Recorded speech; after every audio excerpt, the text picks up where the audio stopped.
Assalamualaikum, salam sejahtera, and very good morning to all. Welcome to the webinar session. Okay, it's a competitiveness webinar session which organized by Malaysia Productivity Corporation. And I'm Farid. I will be the moderator for this session. So today we have a very interesting topic to be discussed on. It is actually related to productivity, which also correlated back to the competitiveness. Today we are going to discuss on developing talent for productivity. So to discuss this topic with us, we have our panelist, Mr. Isaac Selvaraj Peter, CEO of People Performance with us.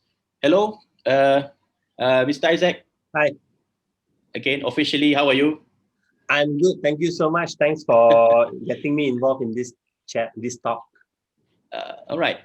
So before we go further to discuss about this, maybe just to get the gist, just to get the ball rolls, just to talk about, when we talk about productivity, we are actually talk about the drive behind it, which That's is human capital and what we call talents. So actually, in actually grooming talent, so many challenges. So I think Mr. Isaac today with us to discuss the frameworks and all the things related to developing talents productivity. So without further ado, I will just pass the session to Mr. Isaac. Mr. Isaac, the floor is yours. Okay. Dr. Farid, thank you so much for the opportunity to share as well as the platform to share with your audience. Now, morning everybody. If you are okay, just type hi, good morning, or glad to be here in the chat box. I know it'd be great because we do have people in the background. There's an Encik Fazrul who's also managing the admin part. It'd be great for him to know that people are interacting with us. Now, this is my first talk of four. So together with MPC, I've privileged to be giving 4 talks this year. So this is the first one, and it's going to be focusing on developing talents for productivity. Now, just giving a bit of background, right? Because I think it's about sharing with you in terms of who I am, where I'm coming from, how it has shaped my perspective, especially in the area of developing talent. So just a little bit about me. I run my own training and consultancy business called People Performance. It is a learning and organizational development. So our focus is more on solutioning. And the area that I specialize is culture, leadership, and team. Why? Because these are what we call internal capabilities. A bit of my background, I started off as an engineering student, went on engineering. And I was in a manufacturing environment for the first 5-6 years of my career. It has given me a good grasp of how organizations work. It didn't help me in terms of understanding people, but understand how organization works, what are the cause and effect, what are the knockdowns effect, and why sometimes it's easy to talk about developing talent, but it's hard to practice it. So that's one thing I noticed a lot when I was in there. Subsequently, I moved on and I started to understand what people, and eventually I got involved in the areas of people development. It's interesting. Once we start to understand people, it's interesting that two same people with the two same credentials, with the two same experience, may not necessarily want the same thing. And that actually got me curious to understand human beings at the core of it. So if people actually ask me, Isaac, what is your specialization? Actually, my specialization is understanding people at the core. So that's me. Now, developing talent for productivity, it's a topic from the leadership program that I run. And I'm just kind of share with you some of the experiences I have because I started my career in Singapore.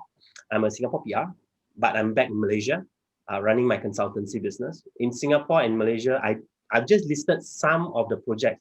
And the projects that I've listed here are more of my bigger projects, 4 months, 6 months, 12 months projects that I've worked on. And it's interesting to work with leaders because one of the things, the frustration of leaders is, people don't understand our challenges. It looks easy.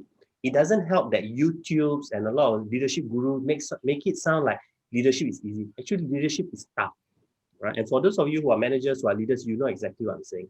It's easy to criticize someone, but it's not easy to be able to do what's necessary. So this is me, my contact information if you need.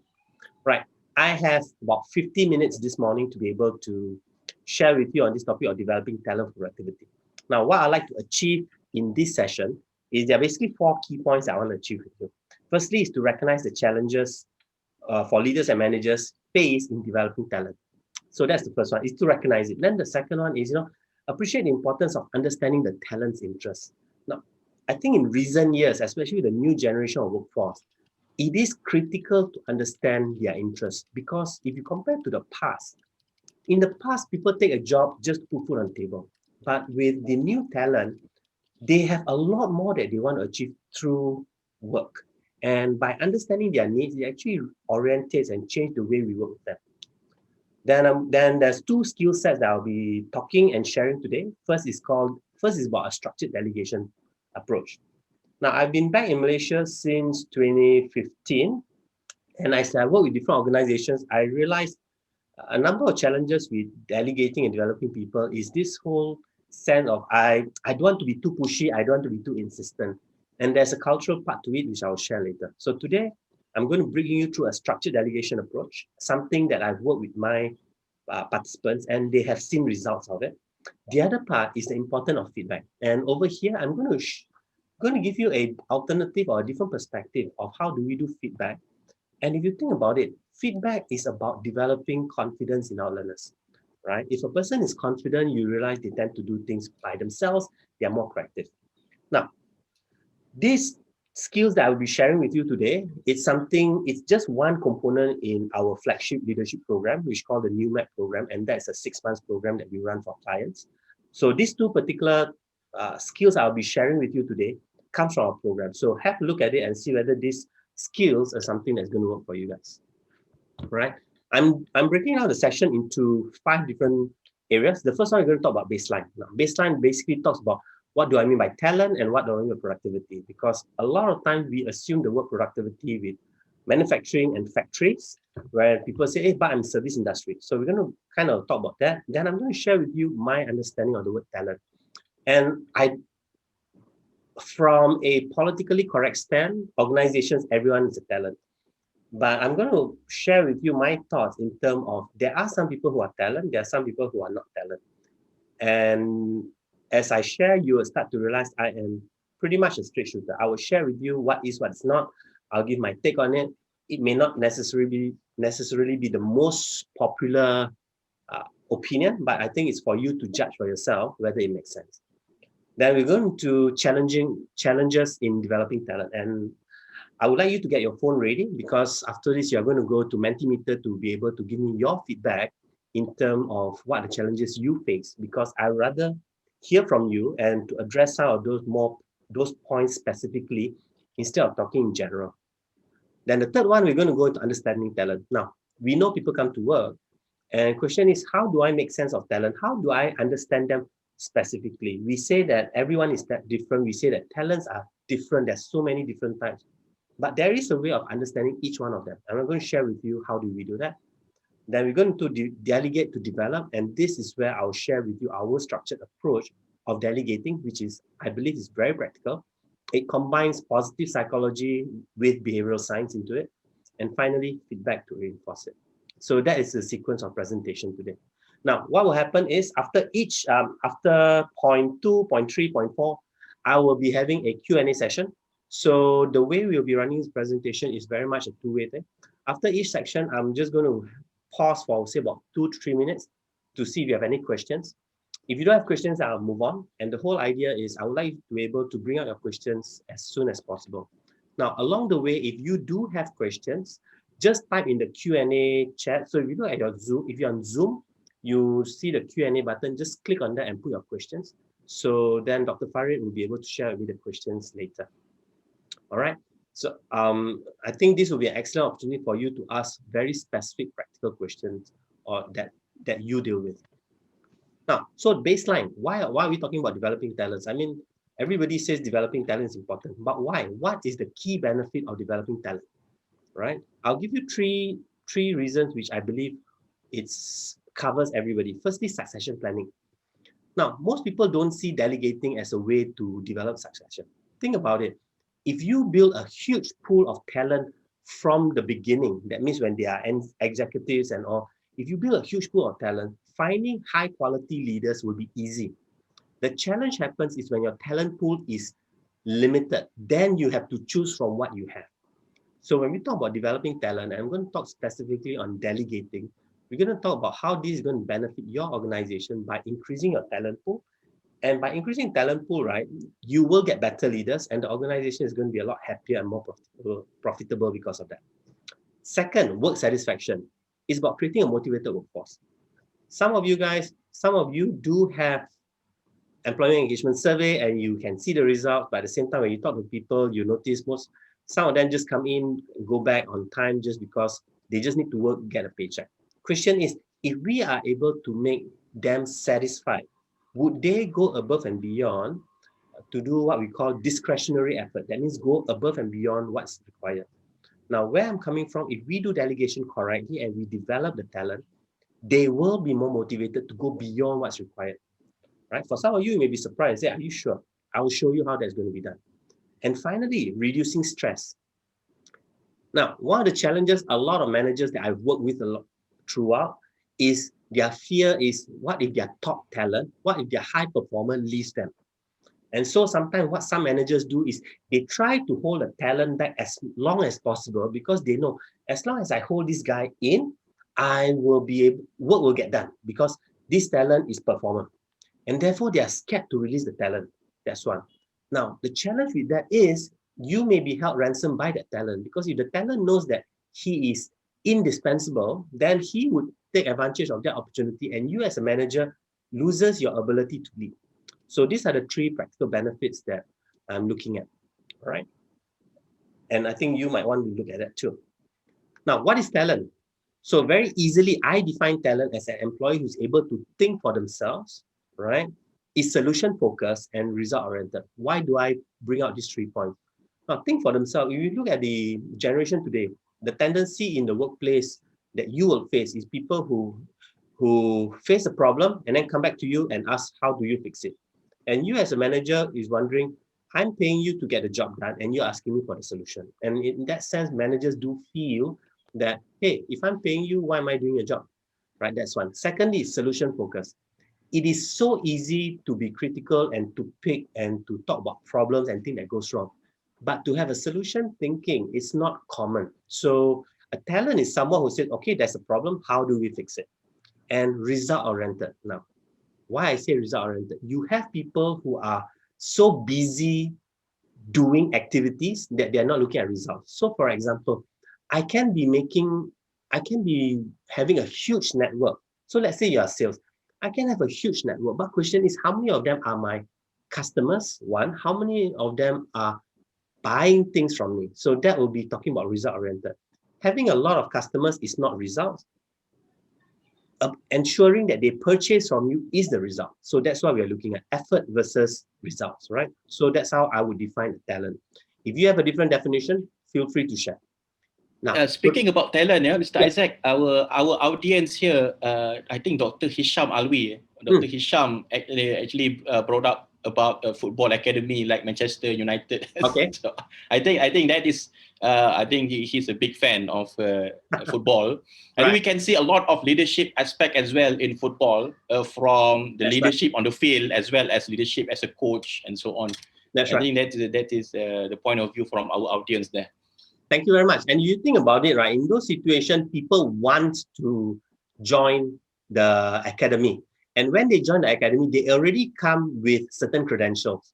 That's one. Secondly, the young talent that's joining the academy, they come in with the desire to improve. Question is, how many of our talent or how many of our employees come with such mindset? You'll be surprised. I work with some of the young talent and young employees, and for them is, I need to work because my father said I need to get a job. So they come into the workplace, right? But they are not motivated. And question is, how do you get them to perform if they themselves are not motivated? They actually feel they are in the workplace just so that their parents don't nag. I'm not sure if anybody of you experienced that before, right? But Dr. Alvi, thank you so much for that. Yeah. All right. So now, so that's the talent. And the reason why we talk about that. So if you think about talent, it's somebody who's motivated, somebody who's driven, somebody who wants to get things done, not somebody who just sits and waits. All right. That's my perspective.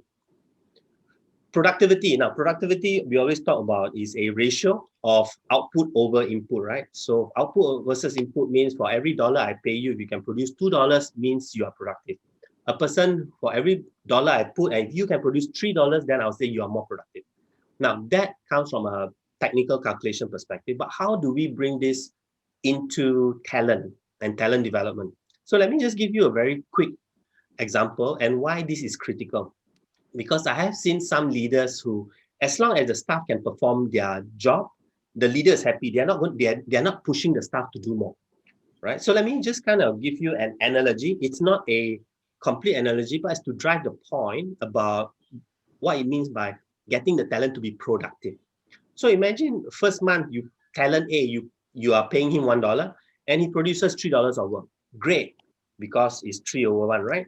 The second month, you're paying him $1, he's also producing 3. Great. So you notice he's consistent at producing, but the amount has always been the same, very static. Now you compare that to a talent who starts off, but month on month, right? This talent is actually getting more and more done. Now, when I say getting more and more done, it doesn't mean that he is doing all the work, but he is ensuring that the output, the outcome is actually increasing over time. And when we talk about developing talent for productivity, we are looking at talent B, where how do we constantly push them? How do we constantly increase their ability to handle more load in a way that they are happy with it, in a way that they want it, and in a way that is supportive of what we are doing. So that's the baseline that I'm looking at. Right. Now, for this, what I like you to do is, so this talks about so I've shared with you the baseline, which means what is a talent, what do we mean by a productive talent, as well as the reasons why developing talent is critical, right? And it's not just developing for talent just because it's important, because there is a business proposition to developing talent. Now, what I like to do is, if you can engage me and engage me in this, I would like you to go to this website called menti.com, www.menti.com, and then key in the code. Now, when you search, you will have Menti, and then you have another site called Mentimeter. Do not go to Mentimeter. Go to Menti.com, key in the code 7920330, and that will help us. And what you will see on your phone. So let me just kind of show you what will look like. So you will come to this type of screen. I would like you to be able to share your challenges in developing talent. Now, specifically in developing talent, I'm not asking you challenges as a leader or manager, but challenges in developing talent. I'm going to switch over to the other side so you can see what's going on, right? So if you guys can be able to go here, menti.com, and then let me just hide this so you can see the one. It's 7920330. If you can go to this part, it would be great if you can share challenges and concerns in developing talent. And it's anonymous, so I wouldn't know who does it. All right, great. So someone talk about money, right? Because sometimes people say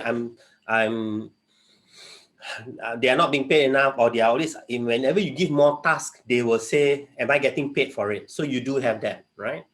Thank you. Ability to retain talent. And today's session, one of the things I'm going to talk about is, do we really want to retain talent? That's one. Secondly, how do we manage situation when a talent leaves, right? The reality is very hard to retain, but how do we manage it, right?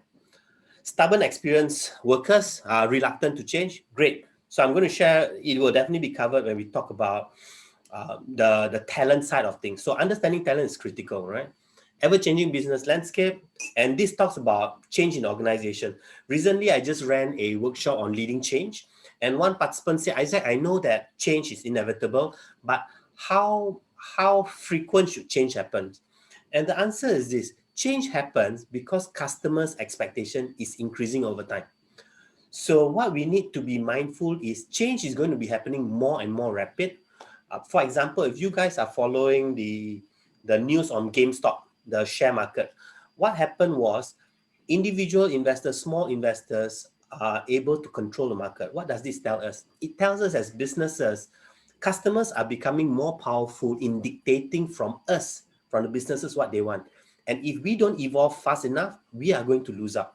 So the point here is not so much about change. The point here is, how do we create a very agile and nimble culture so that we are able to quickly embrace change and move on, right? So one of the things I shared with them is, you want to purposely create change in the organization from time to time. So for example, do some surprises, not say major change, but small change in the workplace. So hot desking is a beautiful technique where people come and they have different desks, right? And you realize once people get used to change, then it's easier. So yeah, that's that. Yeah, I think looking at all these points, people keep on giving all the challenges. Yep. I just go back to your terms. Leadership is tough, just like you mentioned earlier in the session. It reminds me of a quote. There is a saying: if you want to make people happy, don't be a leader. Sell ice creams. They say That's like right. that. There is a quote like that. Yeah, you're so right. You're so right. In fact, if you watch there's a cartoon where the guy was going. It's a cartoon where the guy was going around smashing things, right? And the statement is that in order to be good, I need to be bad. And as I share with you today, you realize there are some things that we do as leaders which may be perceived as bad, but it's actually good for them. And I'll share that more details. All right. Okay. Yeah, so I'm just going to manage time and everything because a lot of these things are very relevant. So, for example, skill, knowledge, attitude of potential candidate. So this one really has to do with the hiring processes in your organization. And the key point to that is the hiring manager needs to be involved in crafting the JD. That's one. Let's see what the other thing. CEO thinking. Now, this is definitely challenging because organizational culture is dictated by senior leaders. And the reality is, if a person is successful, they usually may not listen to others because in their mind, I have been successful all this while with my way. So why should I think? So CEO sometimes can be challenging. And this is where there are times, if you read the book Blue Ocean Strategy, one of the smart way is to actually bring your CEO to take a walk on the ground, to see people and to listen more, right? So you need to find a way to get the CEO to keep quiet and listen to the staff. Because CEOs will do things based on what their generation has taught them. Okay, prefer to remain as it is. And now this is where we talk about very critical, very crucial conversation. Different learning curve, great. So today we're going to talk about, one of the things that leaders need to know is you need to be able to sense the learning curve or the learning speed of each employee. We do recognize people learn at different speed. Now, our job is to develop them, and therefore we need to be able to do those different things. So I'm going to address that when we talk about developing talent, right? Just look at a few more. Talents are square pegs and the trainers around peg. So there is a mismatch and the talent. So there's a mismatch and the talent do not have the tools to learn. Right, so we're going to talk about what can be learned and what can't be learned. Okay, work culture, great. So once again, it's about the culture in the organization. I will share a few fundamentals that's going to address this. Lack of skills by managers to develop. So this is one of my attempts to share critical skills that you can. Communication breakdown, right? Skill, knowledge, and attitude. Talent may not always follow rules of the organization. Great. And question is it their fault? Is it organization's fault? Or is it us as leaders our fault? Everybody takes blame to it. Lack of opportunity due to current situation. And this is where I will challenge some of you to really consider, is it time to let go of your talent if there is no more opportunity for them? Sounds scary, but let me share with you the rationale later. The employees that recruit facilitators do not remunerate accordingly or overwork the trainers of the talent. So this talks about pay, talk about value, right? Now it's always easy to say I think I deserve 10,000. It's easy to say that, but there is a process, there's a formula organization used to calculate, right? Which is why you notice even in my industry, in-house trainers are paid considerably less than external trainers. But here's the thing: it's all about risk mitigation and risk appetite. With an in-house trainer, you are guaranteed every month a paycheck. With an external trainer, there's no guarantee. So the higher the risk, the higher the gain. Question is, what's your style? Are you risk adverse or are you risk friendly? So that's the question we need to ask ourselves. All right, good. So this will be here, and I will share this information with you guys later. So at the end of it, if you complete a survey, I will send all this together with the slides to you guys, right? Okay, so let me switch back to the slides. Thank you for sharing the challenges, and you notice the challenges. There are a lot of similar challenges across, and we talk about 3 areas of challenges. Let me go back to. All right. Now, If you notice, the challenges that you guys share falls in one of these three categories, or in fall on three category: the organization, the talent, and the manager. And I put the manager as last because this would address you, right? Now, for the organization, the thing is your organization structure designed to support talent's growth or to force fit them into the organization's mold? Now, if you look at Industrial Revolution, where Henry Ford and the first production line set up, people were supporting the system, or people were supporting the organization system, because firstly, there were more people than jobs. So everybody needed a job, right? And therefore, people will do whatever it takes to get a job. And, because those days technology was low, there were a lot of limitations to technology. So people have to learn the technology to be able to support the processes. Today is a reverse. People do not see that they are limited by job choices. They have choices. So while they are working for you, they are already applying for another job. Because why? They actually see that there's opportunities.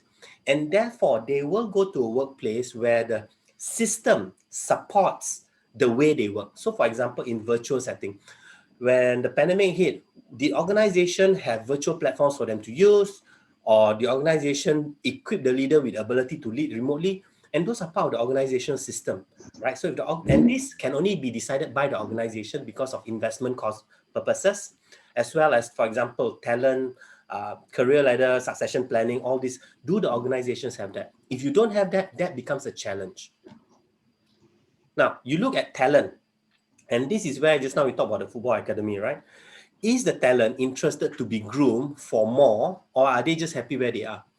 I have seen a lot of managers frustrated because why?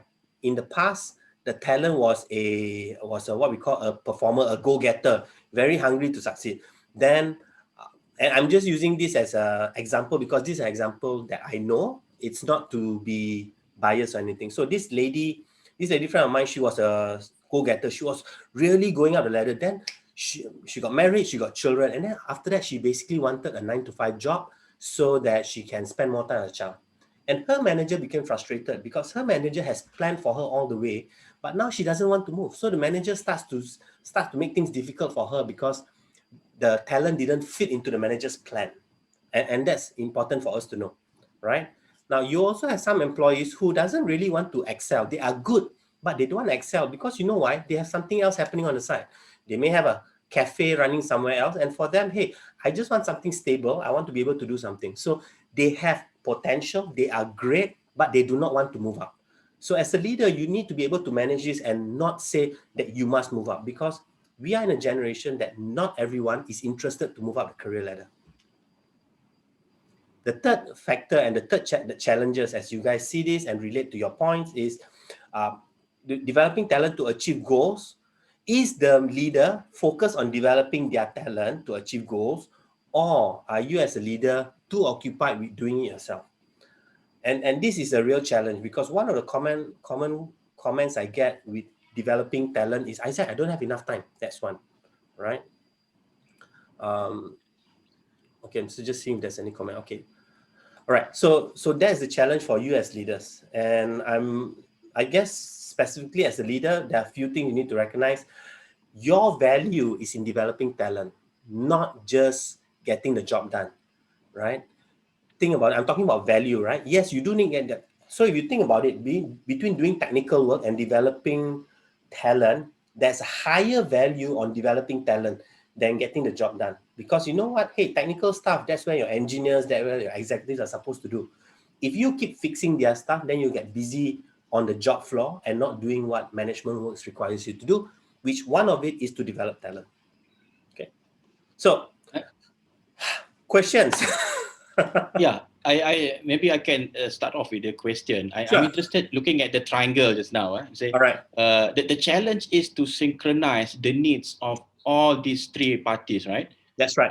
Particularly when we talk about in between the organization of the talent is the leaders, managers, and some managers, some new managers, they just don't know when to promote. For example, up to certain point, should I promote this guy? There is a risk if they don't get promoted, they go somewhere else. If they promote too early, they will not competent with their job. So is there any not to say formula indicator that can help leaders looking at their talent? They say, okay, this guy now it's time for I should move this guy to the next level. Do you have any Sure. suggestion? Yes, I do. Indicators? So firstly, we need to recognize, right? And this promotion thing, I noticed, especially in Malaysia, I see it more in Malaysia than Singapore. People promote people in order so that they don't leave the organization. And I think that's highly dangerous. Why?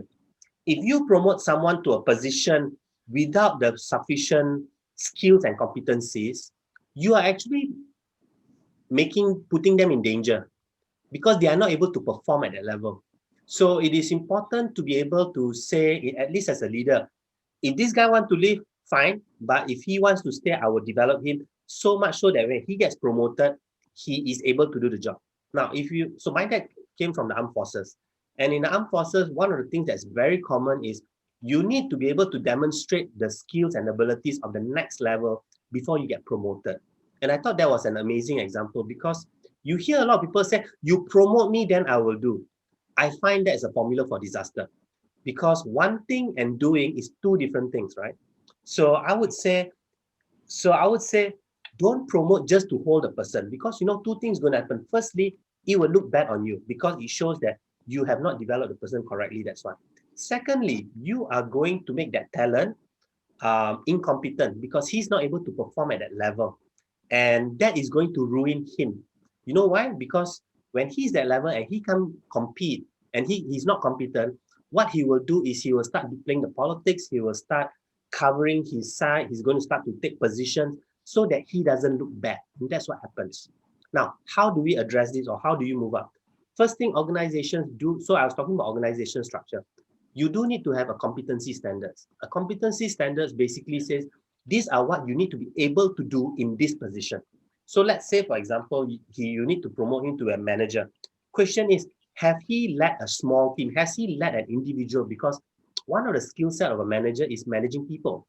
So if you have not given him an opportunity, say, to lead another individual, then when he goes to be a manager, how is he going to start leading people? Because he's going to struggle because he has so many things to do. So a competency standard is critical if you want to be able to know when to promote a person, right? So then you're familiar with, Doctor, you're familiar with competency standards, right? Okay, I think we have one question from the audience. I think this Professor Zuhaira Arif. Okay. How to make staff aware or realize the importance to develop their talents in the organization rather than merely doing work for salary? Okay. So I'll just give you a quick answer. So a quick answer to that is this. In fact, I just recently wrote an article on LinkedIn on this. Drop me your contact. I will send you the article. The key is to make them take pride in their work, not take pride in the company. That's the difference. Let's say I join Microsoft. I can take pride. Wow, I work in Microsoft. But do I even take pride in my work, or do I see my work as alamak, just like that? So a key skill for a leader is to develop pride in the employee in their work, to show the employee that their work is important. A lot of, and I'm generalizing it, a lot of the more senior leaders assume people should know that their work is important. But the reality is not everybody realizes that. Why? Because the way we treat the person, the way we treat that particular role doesn't show that the role is important, right? So the quickest way to make them go beyond just working for salary is let them take pride in their work. Later, I'm going to talk about a tool called Career Conversation that's going to help. So I'll come to that, Doctor, for that particular skill. All right? Right.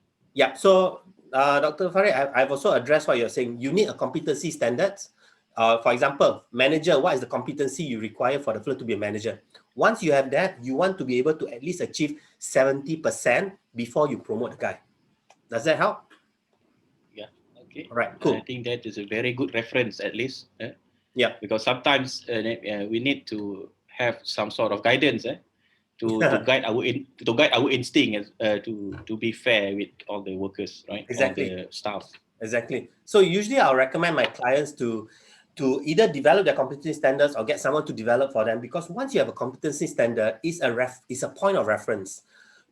Once you have a point of reference, right, it doesn't become subjective. Now, what happens sometimes is when you do not have a competency standard, then the manager will rationalize the promotion. He will say, actually, this fellow is good, he has done this. And Mr. Isaac, we have one more question. Yes. Can we pick up one more question from Mr. Azman Abbas? Right. What about senior employee who is incompetent and not contributing much, but keep pressuring for us to promote him or her? Should we still give chance to groom them, or rather groom someone more junior but more talented? I think this one really refreshed my memory when I was working. It's I think in reality it is happening like this. Yes, it is. What do you have to say about this? All right. So firstly, we need to remember, right? Most of us assume the only way to increase pay is through promotion, and that's wrong. Now, when I work with managers, one of the things I ask them is, you need to check with the employee, do they want higher pay or do they want the higher position? What's the difference? If you want higher pay, then you can go and talk in terms of job enlargement. That means I enlarge your portfolio. Last time you used to do 3 process, now I need to do 5 process. Based on that, I'll justify to management why I should increase your pay, but same position. Now, that is for the employee who wants extra more pay, but do not want to go up the career ladder. We need to remember, at the moment, most people think that the only way to increase pay is to get a promotion. And that's a very dangerous mindset. Now, if the person wants to get promoted, especially this one talk about senior, this is where the competency standards comes in perfectly. All you need to show them, the person is, I can promote you, but I need you to be able to fulfill all these criteria. Now, when you do that, it becomes more objective, because you know what? There's something black and white, and the staff cannot say, oh, my boss don't like me. Because now you are basically saying, I don't mind promoting you, but you must at least achieve 75% of the points in the competencies. So that's one way to manage them. Now, the challenge with this is, which I will talk later when we go talent, is also a cultural influence, right? In the Malaysian context, or at least the Asian context, we are a collectivist society, which means for us, relationship is important. And in the Asian context, loyalty is more important than performance, which is why people expect to be promoted based on years of service rather than based on performance. It's a bit sensitive, but I'll come to that point.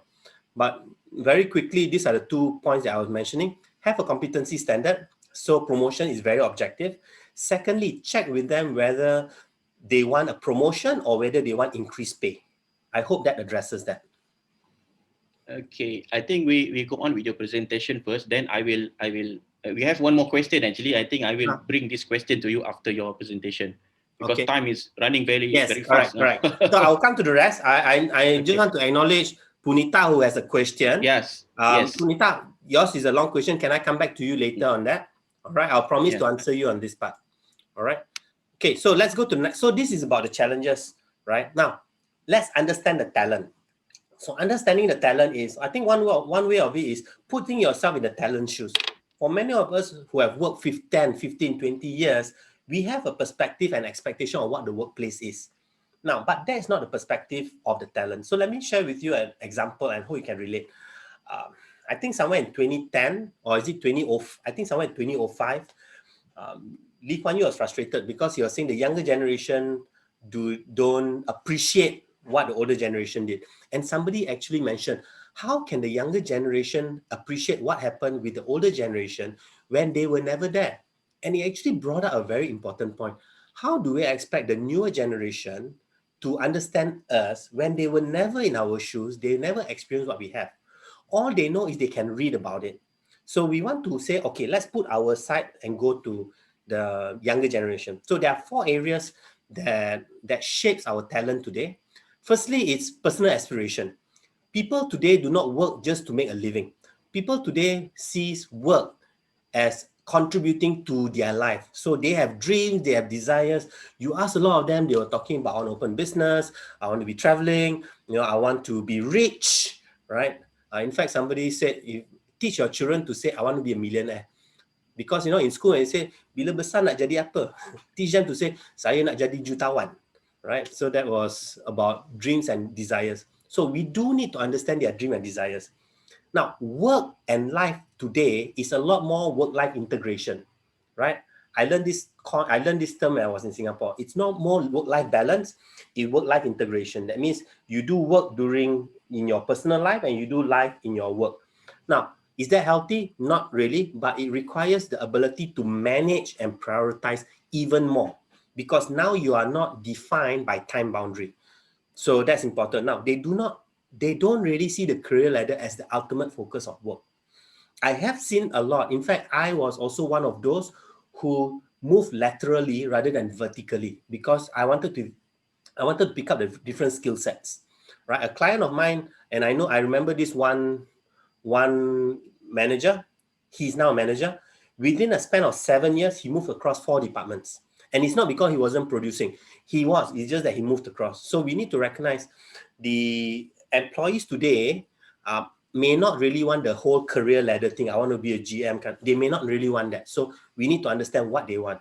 For them, work is only a small part. They have no problem leaving the job because it doesn't fit into what they want. And they have dreams and desires. And our role is to be able to see how can we work with that, right? So that's a personal aspiration. The second one, cultural influence. And now, a lot of things, the 4 point I'm going to share sounds sensitive, sounds critical, but I use Hofstede's cultural dimension.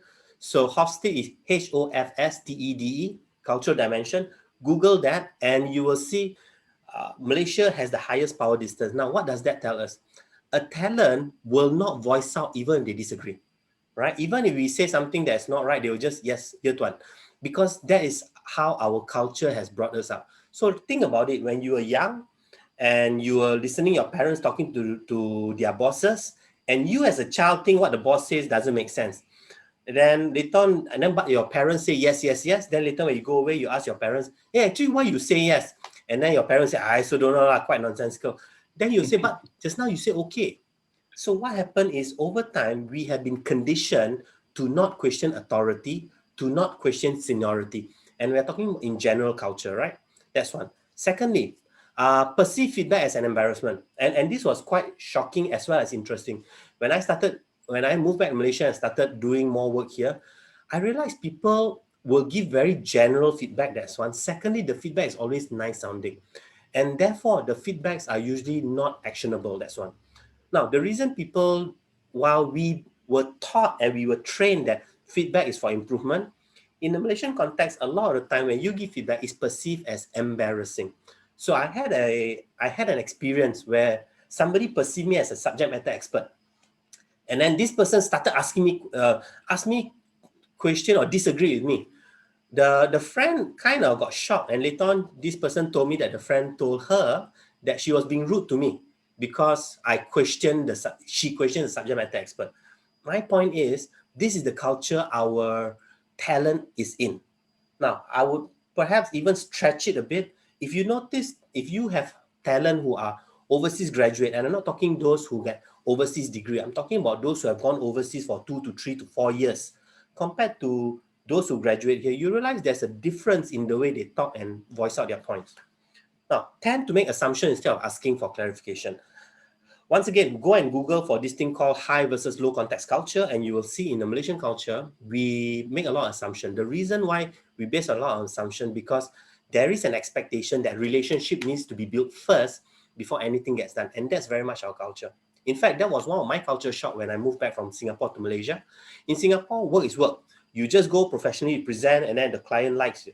In Malaysia, I was told, and it became so clearly in my 4th year of work business, that people want to build a relationship first before they start talking about business. So we do not have a culture of clarifying and asking detailed questions. We don't, because it goes to point 1, we don't ask questions. And the third and the fourth one, in our culture, we do not like to stand out. So you will have talents who are talents, but they do not want to stand out because they don't want others to look at them and say, oh, budak ni tunjuk pandai. So once again, I think most of you can relate. During school days, right, if you have a Malay chap trying to speak English, the rest will eject him and say, oh, nak tunjuk pandai lah, Mak Saleh. And that happened. Sorry? Yeah. So I grew up at Sekolah Kebangsaan, and I saw that happening with my Malay friends itself, right? And this is something that happens. People don't like to stand up. And therefore, you will have, so as a leader, and this is where I specialize, the way we practice leadership in the West and the way we practice leadership in Asia is very different. A leader has to go down a lot more in the Asian context compared to the Western context, where the talent can actually ask questions.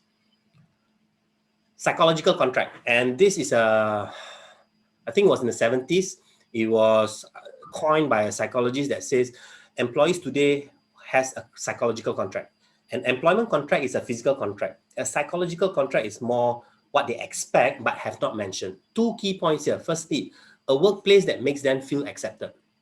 For those of us who work long enough, you realize when we first joined the workforce, it became our job to fit into the organization.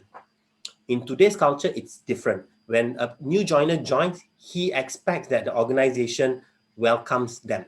So you look at a lot of the posting on LinkedIn where when a person joins a company, they get a tag, they get a welcome note, they get a special bag, they get everything to make their what we call an employee's experience. So employee expect to the workplace accept them. That's one.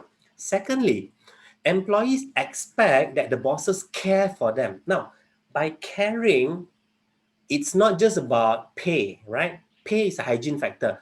Caring means the bosses needs to be able to show about how are you feeling? Are you doing okay? What else can I support you? Or saying that, I notice you made a mistake. What can we do to help you overcome that? So they actually want this type of conversations. And therefore, while we label them as being soft, actually what they are looking for is care. So that's a psychological contract. Go and Google this term. You'll be surprised and you will start to realize a lot of managers are not doing this. A lot of us assume that our employees should know that we care for them, but we do not demonstrate that in our action. Finally, this generation is knowledge rich, experience poor, because they read a lot, knowledge is accessible all over, and therefore there's a tendency to believe if I know something because I read or I watch YouTube, I can do it. So this becomes one of the biggest challenge when organization and leaders think that developing talent means sending them for workshop. That is perhaps very dangerous because when you send them for workshop, they learn something, but question, did they practice it? And as long as they don't practice it, they do not have the experience.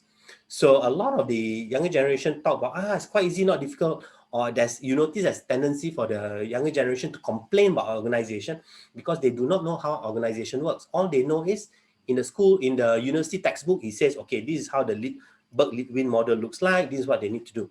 So that's what's happening, right? And this leads to point two, there is an emotional disconnect from a new task. So for example, talking about managing a difficult employee, it's easy to say step one, step two, step three, something like what I'll be doing today. But because they have not had that experience, the emotional turmoil, the sweaty palm, because I'm going to talk to this person, but the fellow is going to shout at me, or the fellow is going to scold me. They never had that experience, so they are not. So there's a disconnect. So they see things as easy. They make comments, right? And this is where, so this is something to highlight. These are 4 areas that actually shapes your employee. And therefore, the question is, Isaac, wow, there's so many things. How do I address all this? Now, one of the things that we work with leaders a lot is to have this thing called a career conversation.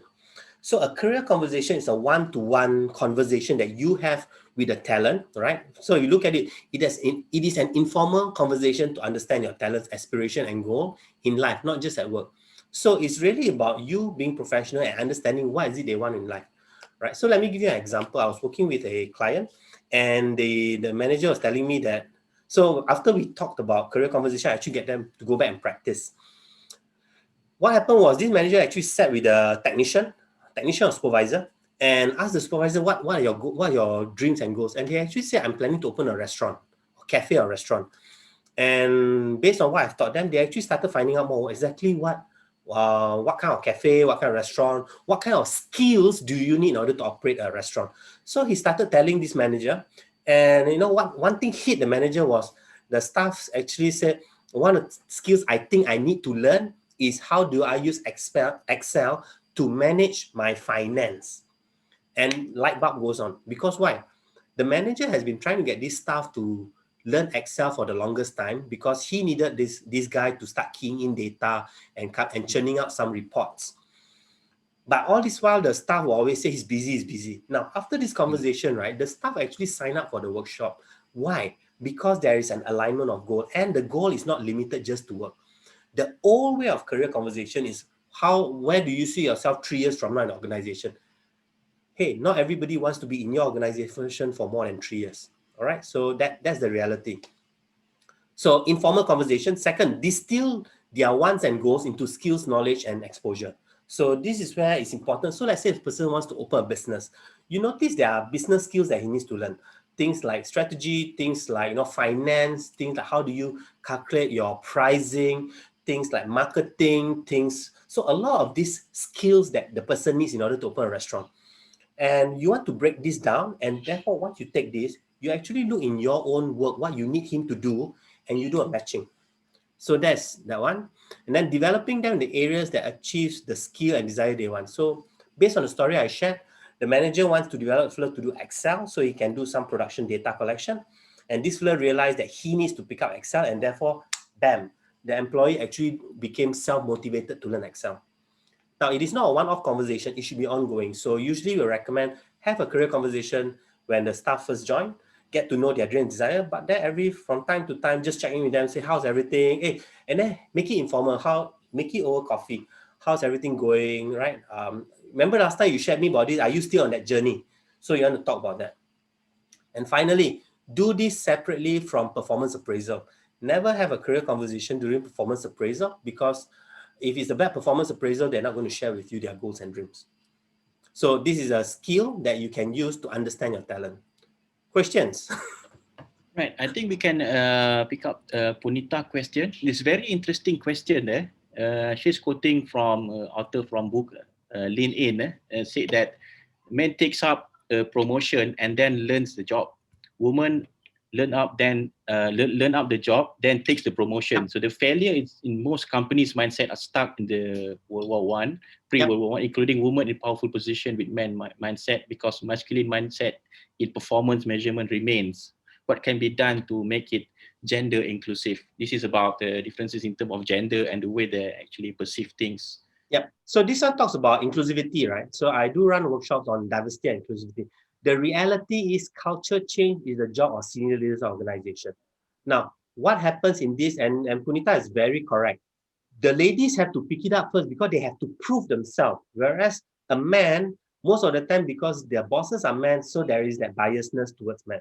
And they will, as I said, they will justify it, right? Now, how do you make it gender inclusive? Now, firstly, gender inclusive has to be a culture in the organization. You think about recently, or no, a couple of years back, what happened in Nike, right? Where there was gender discrimination. The reality is when it comes to culture building, the CEO is crucial. So if your CEO is biased, then you need to find a way around that. So what happens in the past is women literally have to behave like a man in order to get promoted. And that is sad, but that was the reality. How do you make it gender inclusive? I think from a more practical perspective, have an inclusive program in the workplace. So inclusive program would include um, awareness of biases, right? That means how are we biased? And there are probably like 10 to 20 different type of biasness. And then also have activities where people come together. Now, if this is a Malaysian context, one of the challenge we have when we talk about gender inclusivity is, what about those who is a he but feels that it's a she? Question is, should we embrace? And I think if you're talking about gender inclusivity, you do need to be able to accept these people. But that is a highly sensitive issue in the Malaysian context, right? So once again, have an inclusivity program, either in now workshop is one, but make sure your managers and leaders are in line or toe the line to be inclusive. Once again, have a proper competency so that when you come to promotion, it's easier to justify, right? Isaac, just to remind you, we have 5 more minutes. Yes. Okay. No. I think we should go on with the materials. Yeah.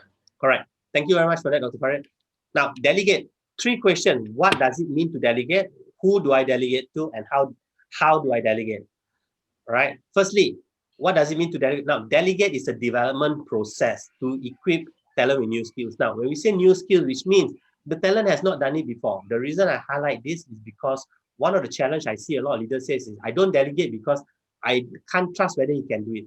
Obviously, you have not done it, you shouldn't trust the person, right? So you do need to develop, right? So you need to have that in mind. So when you want to delegate something, it is a situation that you know he has never done it, and therefore now you need to put a plan in place. It's a process, which means even if the person do it one time correctly, doesn't mean he's going to get it perfectly. You need him to do a few times until he's gained mastery, right? So that's something that we talk about. What does it mean to delegate, right? Now, who do I delegate to? Now, very interesting. When you want to delegate, now one of the biggest challenge in this is we tend to be over reliant on our best performer. So, for example, if you know Ali is good, then every time there's something new, you always give to Ali. Now, the problem is that is firstly, Ali may over time become incompetent because the workload increases. That's one. Secondly, you don't develop others, which means now you are heavily dependent on Ali and you cannot let Ali go. And what if Ali decides to hold you ransom and say, boss, I need this, I need that. And then what happens? Then you are indirectly start to favor Ali because you don't want him to leave. So when you delegate, you do need to look at how many talents you have, and then you need to come up with an audit, like say, what's their capacity, what's their capability, and what's their interest. These are the three factors I would use whenever I say who I need to delegate. So let me give you an example. Very quickly, if you look at the table here, the task that I want to delegate is stock movement analysis. The skills that I notice is Excel, using Excel, and the ability to communicate effectively. I have two candidates, Eileen and Catherine.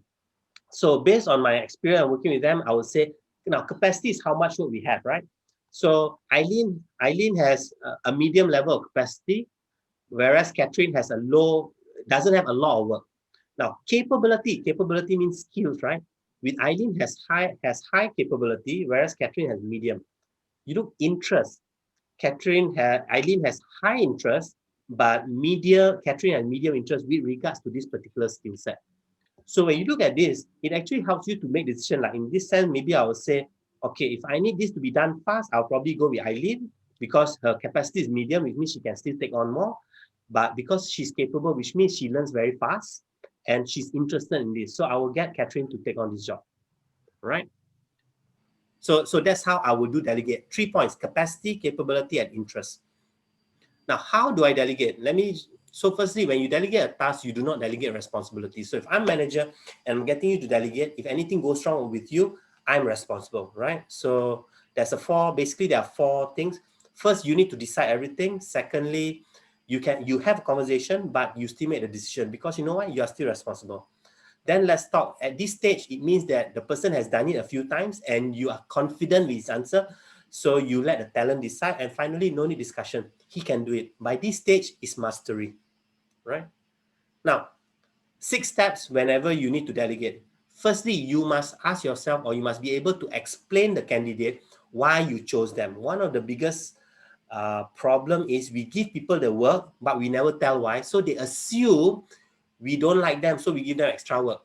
So imagine if they think you don't like them and give them extra work, they become demotivated taking the work. So you must give them very clear, very specific reason in terms of you notice their capability, or you realize from your career conversation that this skill set is what they want to develop, or you are trying to groom them. So you do need to be very specific. Now, step 2, describe the task. So you have to be very specific. If it is a long, then come with a sheet and really go through it and don't just talk like that, right? Third, resources available to them. So for them to do a task, they need to know what resources. For example, you need to go, let's say in production, you need to go to QA. So look for so and so in QA, look for so and so in HR. You need to tell them what's available to them. Now, after you do this, right, step 4, understand their concerns. Whenever somebody gets a new thing, they will always have concerns. What I would recommend is, after you share them, you tell them your concerns and you complete 5 and 6. Tomorrow or the next day, you want to come down and see and say, hey, have you thought through what I say? What other additional concerns do you have? And the whole idea is if we can address their concerns, they will be more willing to move forward. Then reassure them. So once again, it's about giving them confidence that can do it. Now, finally, agree on progress report.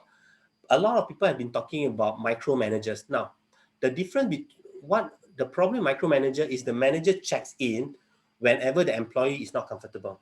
Agreeing on progress monitoring is the same. So you want to talk to the staff, okay, this is going to delegate and I want to make sure that you are successful. So how often should we meet to review your progress? So actually have a conversation with the staff.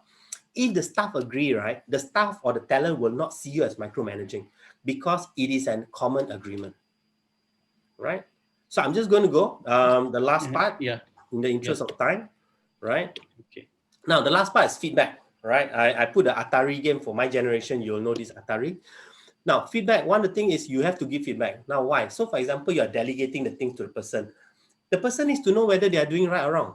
Think about it. Feedback is a signal sent back to us to let us know we are on the right track. So let me give you an example. You ask a staff to do something, the staff go and do. So for example, your staff wrote a report and pass it to you, right? And then you notice there's some error. And then for you, it's like a small problem, I'll correct it. So you correct it and submit.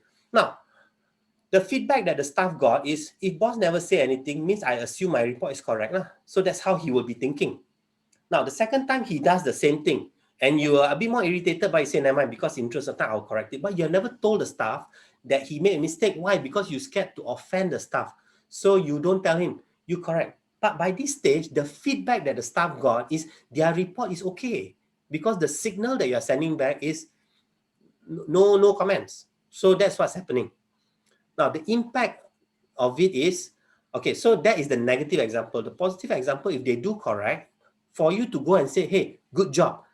Can you imagine the impact of confidence that increases the staff because they do it now? So confidence empowers the delegation process, because whenever somebody does something new, the question they always have in their mind, am I on the right track? Am I doing it correct? And when you say, yes, you are, they will, yay. If you're saying, no, it's wrong, and then you tell them what's right, for them, they will feel down, but they will say, okay, now I know what's the right way.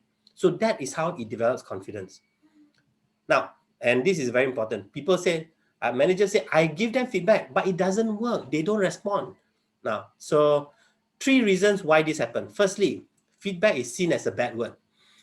If you have a culture where you only give feedback on all the negative stuff, the minute you say, I want to give you feedback, the first thing in the mind is something negative. What happens is the barrier comes up and they stop listening, right? So how do we address this? You want to deliberately learn to give constructive feedback and positive feedback. Now, let's not assume good work is a given. So the person does something, even a simple thing, you want to go and say, hey, I noticed you did what we agreed on. Good job. Keep it up. As simple as that increases their motivation. That's one. Secondly, when you give positive and negative, whenever you say, can I give you feedback? They are neutral because they don't know positive or negative. But if you only give negative feedback, the minute you say, I want to give you feedback, they will just assume it's negative. And therefore, they are close to your ideas. Now, feedback is not welcome. Ask their permission. We need to so this is why I remember I was telling you power distance. We tend to assume we can just give feedback to our employee just because we are the boss. No, ask permission. These are the new generation. You need to say something like, hey, I noticed you did something. Do you mind if I give feedback? Now, obviously, you will tell me, Isaac, they will say yes. Now, despite the fact they say yes, the act of giving you the permission makes them more open at a psychological level. Finally, feedback is not specific. So, for example, yes, now I saw you did that one, not very good. Next time, don't do it. Now, that is not a specific feedback. A specific feedback is when you tell exactly what's the behavior. If the person is shouting, then you say, just now I noticed you shouted. Right? So these are the very quick resolution to these 3 problems in feedback. Finally, this is the 6 steps whenever you want to give feedback. Firstly, get the permission. So I've incorporated, get the permission. Ali, do you mind if I give you feedback about the way you handled customer just now? Very quick. Now, step 2, if Ali did something wrong, then I will want to acknowledge the intention, because as adults, we like to hear the good things. So obviously the behavior is wrong, but the intention is good. So you want to say, I know you're trying your best to make sure that the customer is happy with your services. Yeah, I noticed you did this, this, and this. So you want to be clear on that. Third, focus on a specific behavior in terms of you didn't say thank you to the customer, or you didn't smile, or you were rude in your words. That's how the specific behavior. Number 4, make them realize the impact. Are you aware whenever you raise the voice to the customer actually just walked out, which means we miss a sale? How do you feel about that? So you do want to connect their behavior to the impact. And then finally, you want to turn to Ailey and say, I know it's not your intention to make the customer angry, but in the future, whenever that situation happens again, what can you do differently? So this developing action plan, and this is what we call constructive feedback. And finally, express confidence in them. So that's what I have for you guys this morning. One challenge in developing talent is the leader. I actually showed a picture of a baggage because we talk about people having baggage. So I work very specifically with new managers. And one of the challenges is I notice with senior managers, sometimes they have developed bad habits and to change it is very difficult. So the best way in talent development is to actually focus on developing your new managers with the right approach. And this is what I was sharing. So when new managers start, they don't have baggages, they are still learning. The common comment I get from new managers is they observe their boss and they just follow without realizing whether it's correct or wrong, right? Yeah. Let me at this point of time, as we close, to just very share that our strength is in developing new managers. We actually have a 6 months program on it. And this is something, if organization is interested to take on, please feel free to get in touch with me, because we have produced results for our organization by changing their behavior so that they start having career conversation the minute they become a new manager. So that's what I have. And if anybody wants the slides or want to be in contact, please scan the code, fill up the workshop evaluation, and I will send you the information.